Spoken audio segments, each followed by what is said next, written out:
Hey there everyone, and welcome to more RPG Horror Story Cringe. In today's episode, we have an epic tale about one that can only be known as Steve. But before we dive headfirst into this ocean of a story, let's boost our morale with some kitties.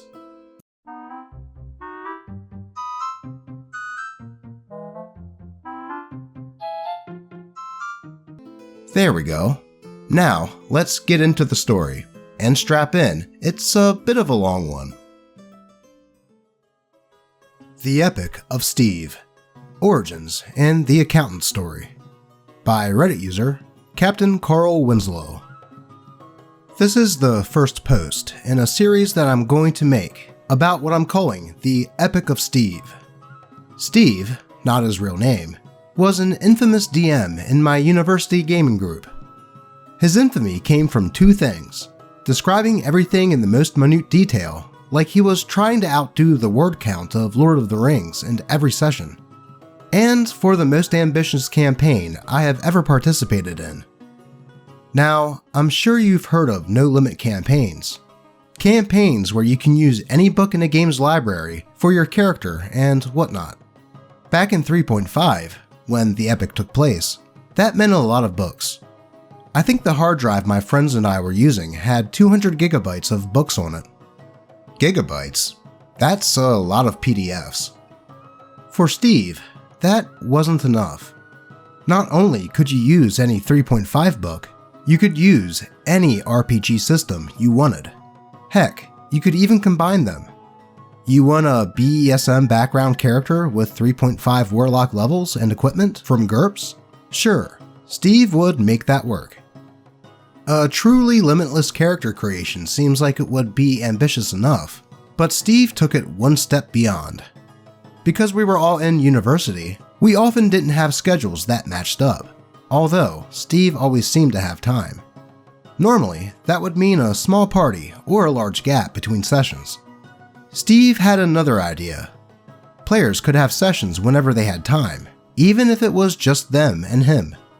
On top of this, there was no limits on the number of players, with the campaign growing to about 24 people, all having sessions at different times with different groups. Finally, the cherry on top of all of this, every action was in the same universe, regardless of time period. Some players played a D20 modern campaign, and Steve made them the descendants of some of his fantasy characters. Actions that the historical players took affected quests in subtle ways in the space opera tabletop RPG. This didn't just cover his campaign either. Players were in the other campaigns too, and Steve would routinely try and force other campaign stories into his. Needless to say, this was a nightmare for players. And I imagine a nightmare for Steve as well. There were some times when players became paralyzed with a choice, because they were worried about it affecting something else, somewhere, and breaking an unseen chain of events and others when they thought something was going to happen, only for it to have changed because of a game the day before that they weren't involved in. Though some of us had fun with it. Pete, a recurring character from this saga, was getting upset with things happening in his campaign that were caused by a time-traveling campaign that was happening. Yes, Steve allowed interdimensional travel between campaigns. So, after his character was arrested by the time cops for something that his 34th generation grandson did and had to sit in prison for a few sessions, asked to play another character in a one-on-one session just to bide his time. Using D20 Modern, Pete rolled up a CRA accountant, the Canadian version of the IRS. He wanted to play during tax time and launched an investigation into the time cops' income and taxes. To his credit, Steve played a 3-hour session doing it, but it ended up costing the time cops $50,000 in back taxes. Part 2. No Talk, No XP. In this tale, we'll talk about how not to incorporate character flaws, especially if they are forced. During one sub-campaign of the Epic of Steve, Pete and I were in a party of feudal adventurers, think low magic, Arthurian legend type of setting.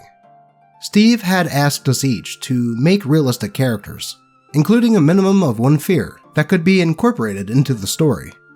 Pete picked a fear of huge creatures, as he was playing a peasant farmer that had never seen anything bigger than a cow, and just the thought of anything being bigger than that terrified him.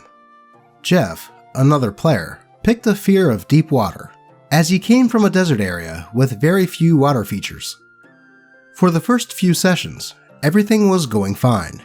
Because it was an Arthurian-type setting, the biggest thing we came across was a bear, and we had mostly been in a forest, so Pete and Jeff were having a good time. We had run into a small hamlet of woodcutters that had asked us to go and explore a local cave system, as there were rumors of a green dragon making a home there. Naturally, the thought of a dragon scared Pete, but the party was able to eventually convince him to come along. Cut to a session later, we tracked the dragon down to a small section of the cave system, but there was a problem. The entrance to the cave was flooded, and in order to get in, we would have to dive down and swim through the gap in the wall. Jeff now joined Pete in the "No way I'm going there" club, and there was no way to convince either of them to come along. We decided that they would mind the end of the rope that we had pitoned to the lip of the pool, that the rest of us could follow back afterwards. The party bid them adieu and dove into the water. After roughly a real-world hour of listening to an ancient green dragon philosophize on the nature of time and the universe in general, Steve said his eons in isolation had turned him into some sort of nihilistic preacher, we followed the rope back to the surface, to Jeff and Pete. We all exit the cave system without incident, and go to wrap up the session. Steve: "Alright, everyone gets 500 experience for today." "Well, not Jeff and Pete. They get 100. Pete: "Wait, why?" Steve: "You didn't talk to the dragon, so no RP experience." Jeff: "But we couldn't have gone in there because of our fears." Steve: "Hey, I didn't pick your flaws. You did." Cue Pete storming out, and Jeff following behind after, flipping off Steve. Steve: "Why are those guys so mad?" After a couple of days of talking to Steve, he eventually made Jeff and Pete have a one-off that took place during their time on the other end of the rope, to gain them the extra 400 experience. If I remember correctly, it was basically waiting for Godot, but in a fantasy universe for an hour. But they remained upset for the next couple sessions. Yeah, that was a bit messed up to make each player pick a fear, and then immediately put them in a situation that would cause them to be too afraid to go with the party. Don't get me wrong, the concept of giving characters fears is pretty cool, but if you do something like that, maybe do milestone leveling up instead of XP. Though, that's just my thoughts. Let's move on. Part 3. The Hiding Spot of Death.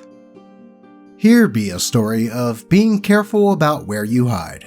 Or rather, it's a tale of how not to handle a problem character. In an Asian-themed campaign, I was playing a ninja character as my third character. Before explaining my other two characters, I have to explain something about this campaign. Steve modeled his setting on Imperial China and had strict cultural rules for all of us. These rules, however, were never explained to us until we transgressed them because, well, you should know this, because that's how things ran in 16th century China. He seemed to expect that we would spend our off time getting a doctorate in Asian history so we could play in his world. My first character was executed by a village mob after showing off his magic to a group of children. The second character, a samurai, was forced to kill himself after a major failure of honor. My third character was a ninja who swore himself into the service of a different character so that I had some layer of plot armor. Or so I thought. Steve hated ninjas. He thought they were unworthy of being a heroic character, but he did not outlaw it because he wanted us to play whatever we wanted. I offered to play something else, but he insisted that I could play what I wanted. He said that there would be no issue with it. Instead, he just tried to outright kill my ninja. Being on my third character, I gritted my teeth and tried to outlive everything thrown at me, which I did. Fireballs, traps, deadly poisons, The god of dice smiled upon me, and I lived through all of it. Even the BBEG failed to kill him in an almost one-on-one. Finally, I guess Steve had had enough. The party had entered into the tomb of a necromancer, and we were tasked with finding and killing him. As a ninja, I was the scout of the group, so I entered into a room full of bones. Naturally, I hid behind a big pile of bones when I heard footsteps coming. Suddenly, the bones started to rattle and shake. Before my ninja could react, I was immediately crushed and died from the force of a reanimating black dragon skeleton that was rising out of the bone pile in front of me. I asked, "I don't get a save?" And Steve said, "No, you're too distracted to hear anything." I responded, "But it's a skeleton. I should have room to escape." And he simply said back, "No, you're already crushed. Your eyeball flies out and it hits the floor with a wet thud."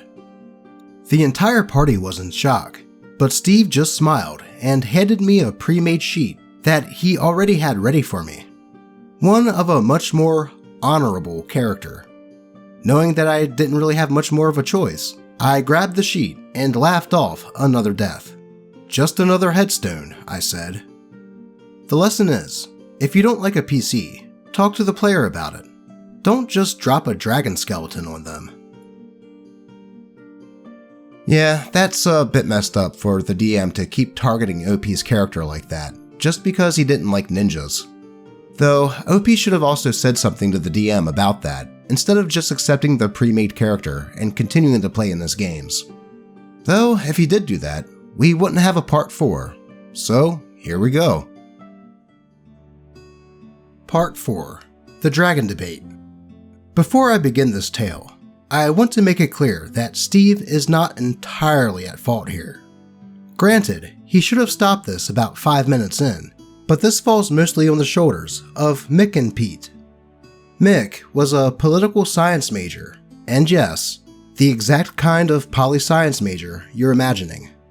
The type who thought the height of economics is Reaganomics, and that poor people just aren't trying enough. Pete was on the opposite end of the spectrum, but knew it was a good idea not to bring up politics at the gaming table. In this specific campaign, we were all basically playing ourselves, with Mick being a bard and Pete being a druid. The debate began on the astral plane. For some reason, we found an ancient black dragon skeleton coiled around a mostly destroyed clutch of eggs. One egg was left, and Pete quickly wrapped it up and said that he was going to raise it to be a pet for the party. Since we all trusted his animal handling and didn't know anything about dragons in character, we agreed. All of us, except for Mick. Mick asked if we could roll a knowledge check about black dragons. Given that he was a bard, he scored high on the check, and Steve said he basically knew everything about them. Mick then stated that we should crush the egg because black dragons are inherently evil. A quick aside here, if this happened in one of my games nowadays, I would have quashed this because evil isn't genetic. That's even in the rules for 5e, but in 3.5e, monsters didn't say, usually, lawful evil or whatever. It just said alignment, lawful evil. This is what Mick was basing his argument on. I'm not gonna lie, that last sentence confused me. Cue the start of a back and forth between Pete and Mick about nature versus nurture when it comes to alignment of monsters. The rest of us tried to interject, but one side would start up again a few seconds later. Turning to Steve, he simply smiled and let it continue. He never got involved in party conflict unless fists were about to fly. Quickly, the argument turned from being strictly about alignment and turned into a proxy war of jabs at each other's philosophical worldviews. No one else at the table wanted to listen to this, but no one could force them to shut up. Neither wanted to leave things be either, as the other person would see that as admitting defeat. No one else wanted to leave either, because it was our one bi-weekly session that we could make, and we were technically making progress, just with this argument going on in the background. Now comes the horror part of the story. This argument that was the intellectual equivalent of Ben Shapiro and Mao Zedong arguing over the political beliefs of Elmo, the puppet itself, and lasted the entire 3-hour session. And you know what got accomplished? Nothing. Pete still had the egg, and the party's stance hadn't changed. Mick only lasted one more session, saying that his character felt unsafe with the dragon and left. Steve never clarified the alignment of the dragon either, as the campaign ended a few sessions later before the egg could hatch. DMs. If your players start arguing about the nature and ethics of monsters, step in and stop it. Trust me, no one wants to suddenly listen to the Bill Nye vs. Kent Havanid debate while trying to play D&D. Yeah, Steve should have probably squashed that whole thing as soon as those two began yelling at each other over their differing political views, as it ruined the game for everyone else that just wanted to blow off some steam in their bi-weekly game. Leave that shit on Twitter where it belongs. Speaking of which, follow my Twitter where I post memes and cats. And memes about cats. Anyway, let's move on to the last part. Part 5. The Legend of Greyjoy Spoonman. For those following the Epic of Steve, you may be wondering why I was even playing with Steve at this point. Honestly, my friends and I kept going to sessions because we found them hilarious. Like, in the way that a toddler babbling about a tea party is funny. Here be the tale of the one time I played in a Game of Thrones campaign. I can't remember the system exactly. It also doesn't end poorly, as it's more the story of a DM getting his just desserts. This was prior to the explosion that was the TV show, so Steve was responsible for bringing us into the world. This included giving us pre-made characters so that we would fit the world, and I ended up with a Greyjoy Meister, a crafter. The first session went by fine, with our party being brought into King's Landing after being selected by each of our houses to represent them at an event. The second session is where things go south. It turns out that the event was a tournament to the death. The Targaryen noble didn't have to participate because, well, she's a noblewoman, but everyone else was expected to participate in the death matches. As a Meister, I had the combat ability of a blind kitten, so I asked what I could do that didn't involve me dying in a round. Steve tried to insist on me participating because I would be risking extreme dishonor, but I replied with, I'd rather be dishonored than dead. After glaring, he finally agreed to let me have a stall on the pavilion to demonstrate my skills, but I would only have 2 silver left after paying the fees.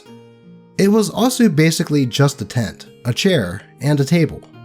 I would have to supply my own things to sell. During the remainder of the session, I was basically treated like I wasn't there. Steve doesn't even engage with me, so I drain my phone looking at dank memes. I show up to the next session, and more of the same. I brought it up to Steve, and he just said, "You should have been in the tournament."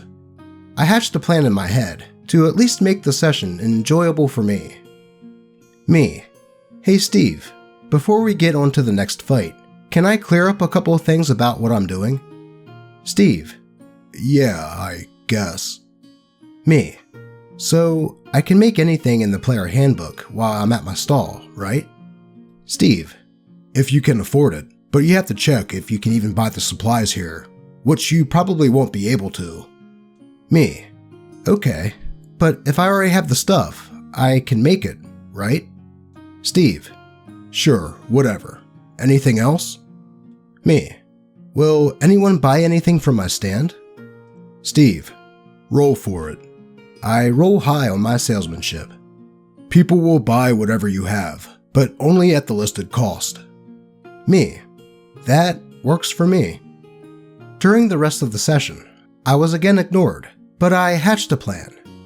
In the handbook, there was a description of things you could craft, what materials you need, how long it took, and how much it sold for. Turns out that a spoon weighed slightly less than a piece of silver. I guess they were tiny teaspoons.